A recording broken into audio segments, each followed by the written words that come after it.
ইস, করল্লা এত তিতা, আমি খাবো না বলে যারা একদমই খেতে পছন্দ করেন না, আজকে আমি তাদের জন্য মজার এই করল্লার রেসিপিটি শেয়ার করছি।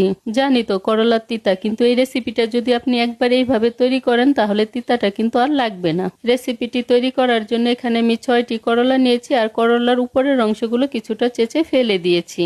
তারপর লবণ হলুদ দিয়ে ভাপিয়ে নিয়েছি আর ভিতরে যে বীজগুলো ছিল সেগুলো আমি ফেলে দিয়েছি।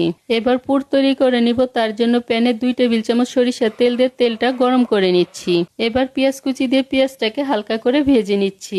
তারপর দিয়ে দিচ্ছি কাঁচামরিচ কুচি আর একটা টমেটো কুচি দিয়ে কিছুক্ষণ রান্না করে নিচ্ছি। টমেটোটা গলে যাওয়ার পর এবার এর মধ্যে দিয়ে দিচ্ছি গ্রেট করে নেওয়া একটা আলু, হলুদ আর লবণ দিয়ে মাখিয়ে নেওয়া আধা কাপ ছানা, স্বাদ মতো লবণ, হলুদের গুঁড়ো, কাশ্মীরি রেড চিলি পাউডার আর আমচুর পাউডার দিয়ে সবকিছু ভালো করে মিশিয়ে রান্না করে নিচ্ছি।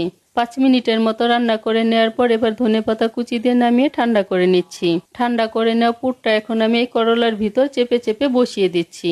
এখন করলাগুলোকে ভাজার জন্য আবারও প্যানে সরিষার তেল ভালো করে গরম করে নিচ্ছি। তারপর পুর ভরা করলাটা তেলের মধ্যে ছেড়ে দিচ্ছি। আর পুরটা যাতে খুলে না যায় তার জন্য সামান্য পরিমাণ ময়দার প্রলেপ এর উপর আমি দিয়ে দিয়েছি। এখন করলাগুলোকে আমি এই তেলের মধ্যে সময় নিয়ে লালচে করে ভেজে নিচ্ছি।